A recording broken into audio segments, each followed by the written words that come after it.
السلام علیکم ورحمۃ اللہ وبرکاتہ۔ جی ناظرین، آپ سن رہے ہیں حیات و خدمات شہید اسلام مدفون مدینہ مہمان جنت البقیع سفیر اسلام سفیر اہل حدیث علامہ احسان الہی ظہیر شہید رحمہ اللہ۔ وہ چاند طیبہ میں جا کے ڈوبا جو چاند میرے وطن میں نکلا تھا۔ تو اس کا آغاز آپ کے ان الفاظ سے کرتے ہیں۔ آپ فرمایا کرتے کہ ہمارا راستہ دو طرف جاتا ہے مگر منزل ایک ہے، یا سر بلند رکھ کے غازی بن کے جیو یا سر کٹا کے شہید بن کے مرو۔ اور آپ فرمایا کرتے کہ خدا کی قسم اہل حدیث اپنے آقا کی شجاعت کے وارث بن جائیں تو پورے پاکستان کی کوئی طاقت ان کا مقابلہ کرنے کی جرت نہیں کر سکتی۔ اور آپ کے تاریخی الفاظ کہ میں تمہیں لڑاؤں گا رب کی توحید کے لیے، محمد کی عظمت کے لیے، رب کے قرآن کے لیے اور محمد کے فرمان کے لیے، اور رب کعبہ کی قسم تم سارے پلٹ جاؤ تو پھر بھی میں اکیلا لڑوں گا۔ اور فرمایا کرتے یاد رکھو سندھی، بلوچی، پشتون اور پنجابی اکٹھے رہ سکتے ہیں جب تک محمد کے جھنڈے تلے اکٹھے ہو جائیں، ورنہ قومیتوں اور جغرافیاؤں کا بت قوم کو ٹکڑے ٹکڑے کر دے گا۔ اور فرمایا کرتے عہدوں سے چمٹے رہنا جماعتوں کے لیے ہرگز نیک فعل نہیں ہوا کرتا، اور دلیری صرف اس قوم میں پائی جاتی ہے جو غیرت مند ہو، اور غیرت مند صرف وہ قومیں ہوتی ہیں جو اپنے آپ کو گناہوں کی آلودگیوں سے بچا کے رکھتی ہیں۔ اور یہ سوال عموماً سننے میں آتا ہے کہ علامہ صاحب جنرل ضیاء الحق کی مخالفت کیوں کرتے تھے، جبکہ جنرل ضیاء ایک شریف النفس انسان تھے، مرد مومن تھا، مرد حق تھا، دیندار تھا، اس ملک میں اسلام لانا چاہتا تھا۔ اپنی جگہ ہمارے یہ خوش فہم دوست بھی سچے ہیں، کیونکہ انہوں نے بھٹو کا دور دیکھا ہوا تھا۔ وہ دینداروں کے لیے بڑی مشکل تھے۔ سوال یہ ہے کہ جنرل ضیاء نے بہت شدت سے اسلام کے نفاذ کے باتیں کی تھیں، لیکن جو لوگ بر وقت تجزیہ کرنے میں کامیاب ہو گئے وہ جنرل ضیاء کے اس قدر مخالف کیوں ہو گئے؟ اس سوال کا جواب علامہ صاحب کی تحریروں اور تقاریر میں تلاش کرتے ہیں۔ یہ سوال خود حرم کعبہ میں جنرل ضیاء نے علامہ صاحب سے پوچھا تھا کہ آپ کے الفاظ میں میرے لیے شدت کیوں ہے؟ تو علامہ صاحب نے بھی یہی جواب دیا تھا کہ آپ نے جو شرعی عدالت بنائی ہے اس میں علماء کی کوئی نمائندگی نہیں۔ جب تک اس دوری کو دور نہیں کیا جاتا تب تک اس ملک میں اسلام کو مکمل طور پر اور صحیح طور پر نافذ نہیں کیا جا سکتا۔ اور جب اس شریعت کورٹ نے سود کے خلاف فیصلہ دیا تو جنرل ضیاء کی حکومت خود اس فیصلے کے خلاف اور سود کے حق میں اپیل لے کر سپریم کورٹ چلی گئی۔ تو کیا یہ نفاق نہیں؟ ایک طرف مرد مومن، مرد حق، اسلام کا علمبردار اور نفاذ اسلام کا دعویٰ کرنے والا، اور دوسری طرف یہ منافقت۔ یہ منافقت کس کا نام ہے پھر؟ کیا یہ نفاق نہیں؟ اور اسی شرعی عدالت نے گوڑ دوڑ کو جو جوا قرار دیا تھا، لیکن جنرل ضیاء نے اپنی بنائی ہوئی عدالت کا فیصلہ ہی تسلیم کرنے سے انکار کر دیا۔ تو کیا یہ منافقت نہیں؟ کیا یہ نفاق نہیں؟ یہ اسلامی حکومت تھی تو پھر کسی زانی، کسی شرابی کو کوڑے کیوں نہیں مارے گئے؟ اور پھر زنا کے سرٹیفکیٹ کیوں دیے گئے؟ پھر ایک مخصوص گروہ کو زکوٰۃ معافی کے سرٹیفکیٹ کیوں دیے گئے؟ حدود اور اسلام کے نام پر ڈرامہ تھا تو علامہ شہید ایک مومن کی فراست رکھتے تھے، اس لیے بہت جلد اس ڈرامے کی تہہ تک پہنچ گئے۔ تو جنرل ضیاء نے اپنی اس مخالفت کی علامہ صاحب کو بھرپور سزا دی، جو آ کر آپ کی شہادت پر ختم ہوئی۔ اور گورنر غلام جیلانی کے دور میں علامہ صاحب کی جائیداد کی کرکی تک کے احکامات جاری ہوئے، اور آپ نے اپنے ایک انٹرویو میں فرمایا کہ جنرل ضیاء کی حکومت نے میرے خلاف جھوٹے مقدمات بنائے، میری جائیداد کی کرکی کے احکامات جاری ہوئے، مجھے انکم ٹیکس کے مقدمات میں الجھایا گیا۔ تو علامہ صاحب کی جنرل پر تنقید شدت اختیار کر چکی تھی، اور آپ اس کے لیے ناقابل برداشت ہو گئے تھے۔ ڈر، خوف، ترغیب، لالچ سب حربے ناکام ہو گئے، حتیٰ کہ پھر آپ کو شہید کر دیا گیا۔ اور اس کے بعد جمعیت اہل حدیث نے ملک کے طول و عرض میں جلسے کرنے کا پروگرام بنایا، تو اس سلسلے میں 18 اپریل 1986 کو موچی دروازے میں پہلا جلسہ عام کا اعلان کیا گیا۔ یہ اہل حدیث کی تاریخ کا موچی دروازے کا لاہور کا سب سے بڑا اجتماع تھا۔ یاد رہے کہ اسی دن شارجہ میں پاکستان اور ہندوستان کا وہ مشہور زمانہ کرکٹ میچ بھی تھا، جس میں آخری گیند پر جاوید میاں داد نے چھکا لگایا تھا۔ اس جلسے کی تقریر کے دوران ایک نام معلوم شخص کھڑا ہوا اور بلند آواز سے اس شخص نے کھڑے ہو کر شعر پڑھا۔ شعر کے الفاظ تھے: بیچا نہیں تو نے اپنا ضمیر اے ظہیر،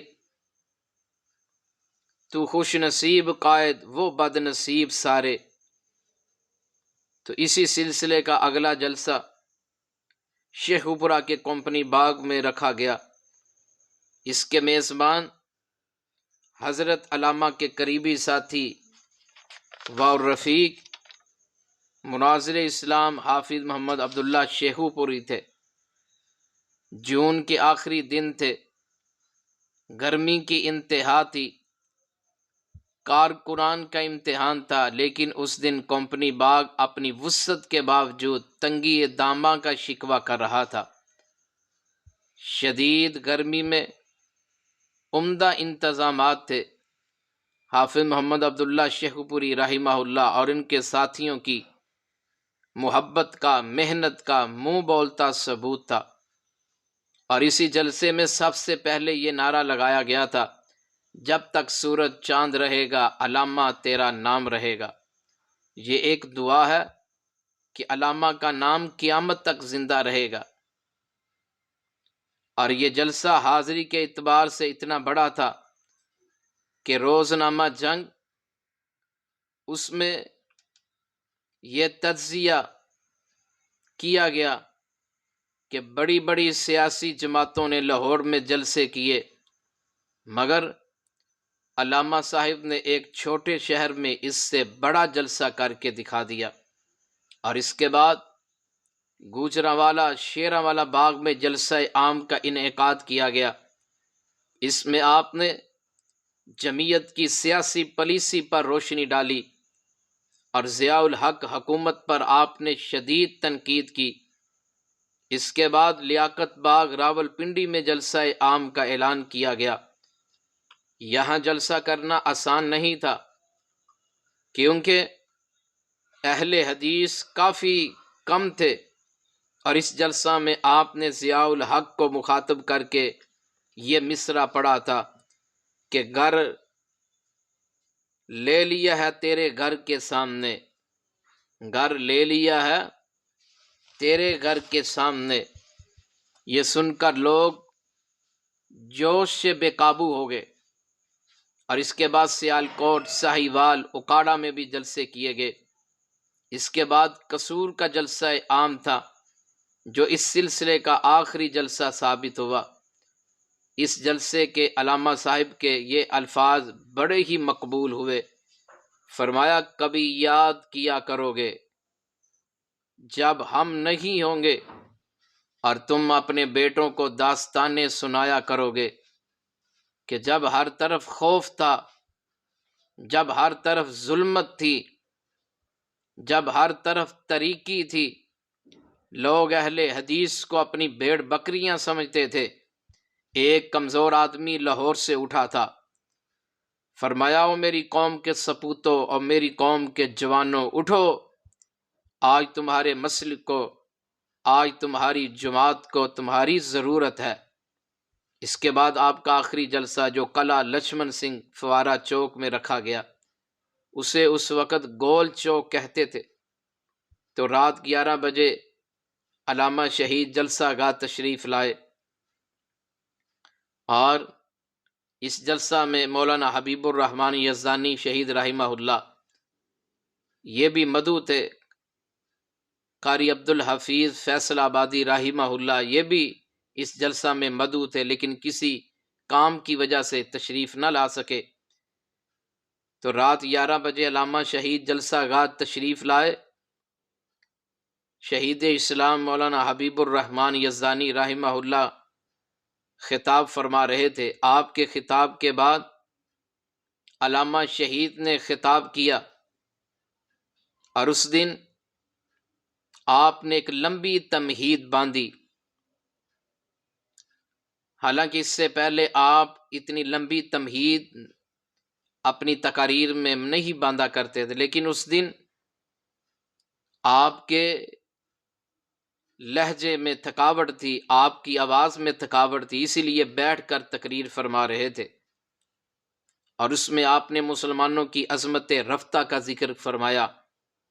اس تقریر میں بھی آپ نے ضیاء الحق کو شدید تنقید کا نشانہ بنایا، اور پھر آپ نے اقبال کا یہ شعر پڑھا، کافر ہے تو شمشیر پہ کرتا ہے بھروسہ، مومن ہے تو بے تیغ بھی لڑ تک جب آپ کے الفاظ آئے تو ابھی آپ نے یہ لفظ مکمل نہیں کیا تھا کہ اچانک خوفناک دھماکہ ہوا، چند سیکنڈ کی خاموشی کے بعد پھر چیخو پکار، تو علامہ صاحب کی خبر لی گئی، آپ کو میو ہسپتال پہنچایا گیا، تو میو ہسپتال کی ایمرجنسی وارڈ لوگوں سے بھری ہوئی تھی، سینکڑوں افراد وہاں جمع تھے، قیامت کا ایک سماں تھا۔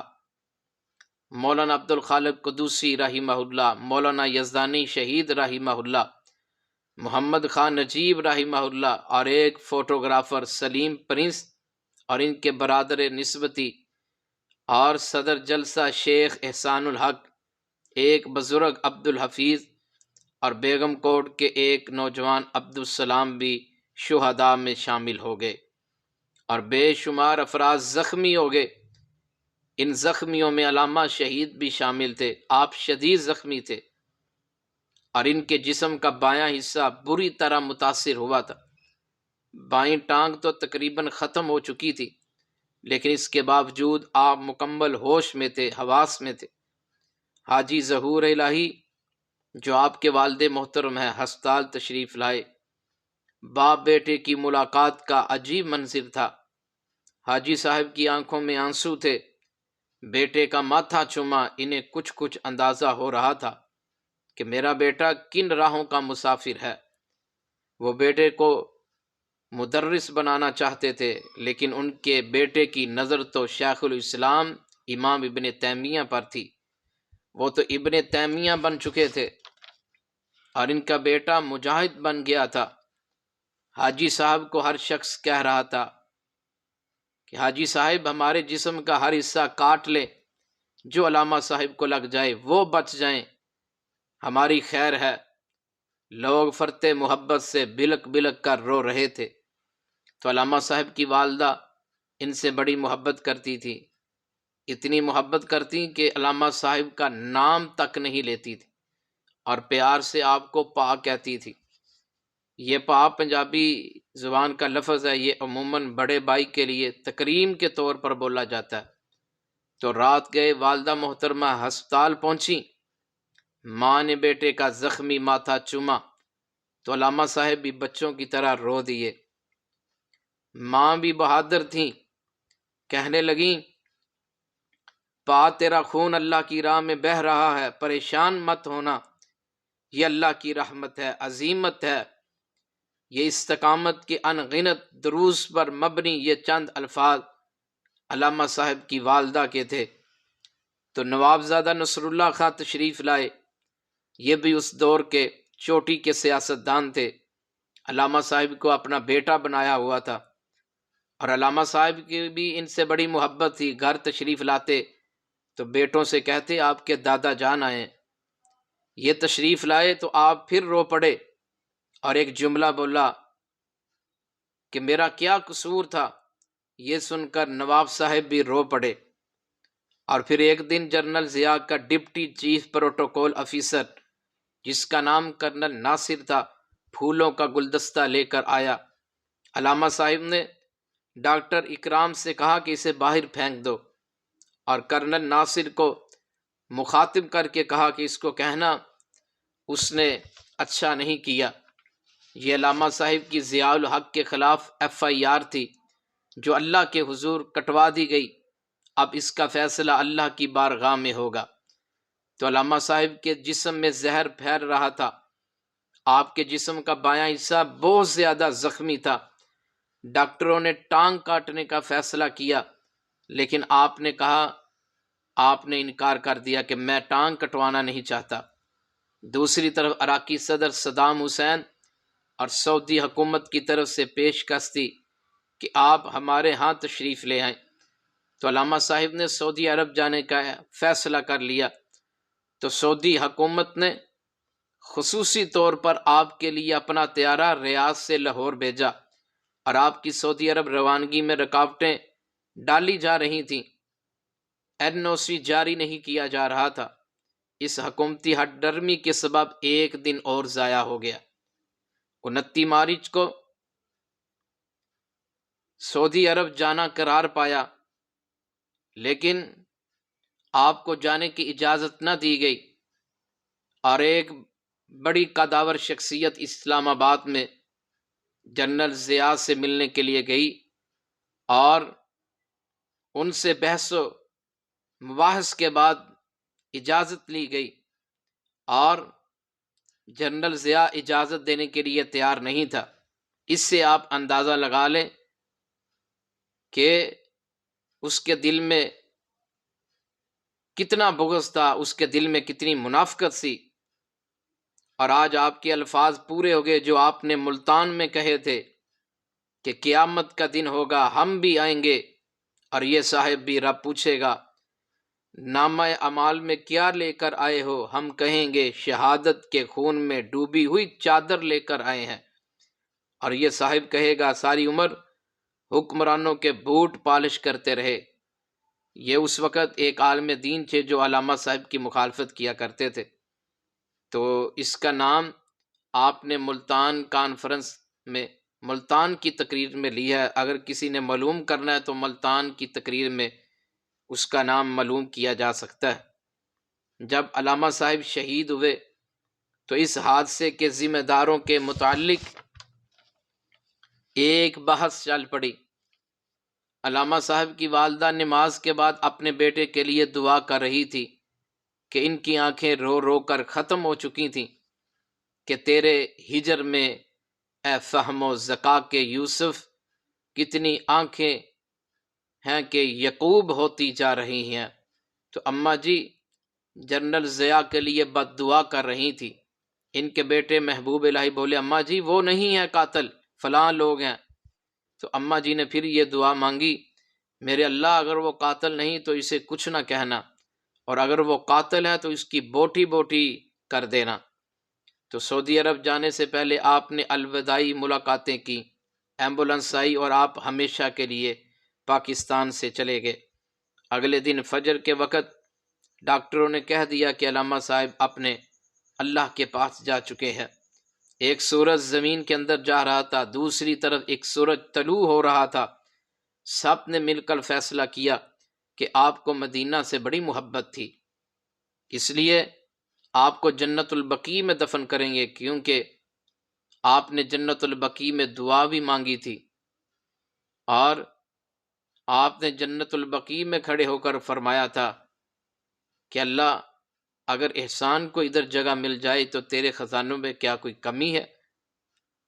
تو شاید وہ وقت قبولیت کا تھا، اللہ نے وہ دعا قبول کر لی۔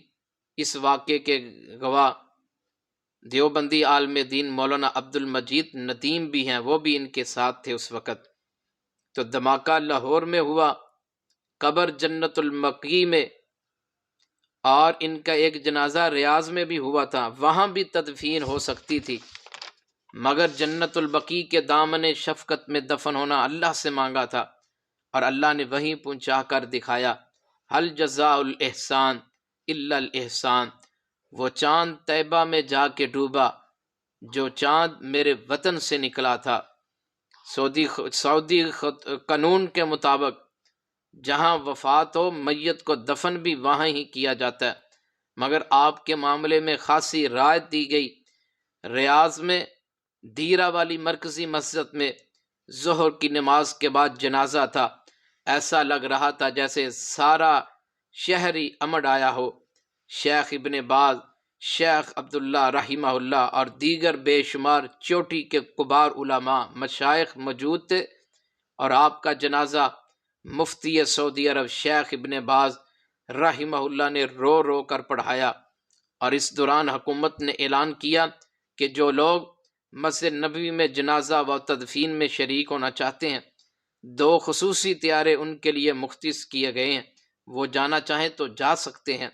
یہ دونوں طیارے عزت مآب سلطان بن عبدالعزیز آل سعود کے حکم سے دیے گئے۔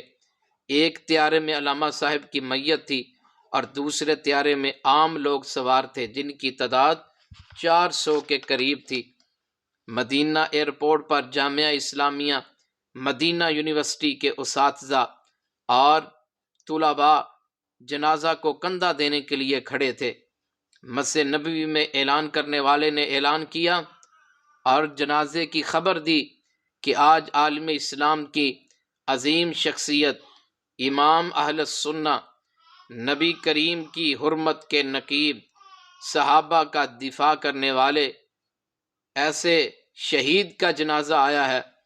کتنی ہی دیر رند ہوتی ہوئی آواز اور آنسوؤں کے بیچ اعلان، اور کتنی ہی دیر ذکر احسان ہوتا رہا، ان کی خوبیاں بیان ہوتی رہیں۔ پھر نماز مغرب کے فوراً بعد آنکھوں اور سسکیوں میں ان کی نماز جنازہ ادا کی گئی۔ مسجد نبوی اس جنازے کے لیے یوں بھری ہوئی تھی کہ لوگ حیران ہو کر پوچھ رہے تھے کہ یہ کس کا جنازہ ہے، کہ اتنی بڑی تعداد ہے، یہ کون شخص ہے جس کا آج جنازہ ہے۔ اور اس کے بعد آپ کی میت کو جنت البقیع لے جایا گیا، اور آج جنت البقیع کا وسیع احاطہ تنگ دامنی کی شکایت کر رہا تھا۔ تو علامہ صاحب کی جنت البقیع میں قبر کس جگہ بنائی گئی ہے؟ اگر آپ مسجد نبوی کی جانب سے بقیع میں داخل ہوں تو اندر داخل ہونے کے بعد تھوڑا سا بائیں جانب جا کر علامہ شہید کی قبر ہے، جس جگہ پولیس کا پہرا بھی ہوتا ہے، اور آج مدینے کی گلیوں کا عاشق وہیں جا بسا۔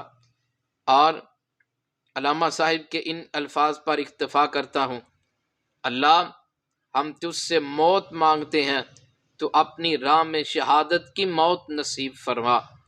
موت تو وہ ہے کہ جب خدا یوم حشر کو پوچھے کہ کیا لے کر آئے ہو، تو کہیں گے اللہ گناہ تو بہت ہیں، لیکن ان گناہوں کو شہادت کی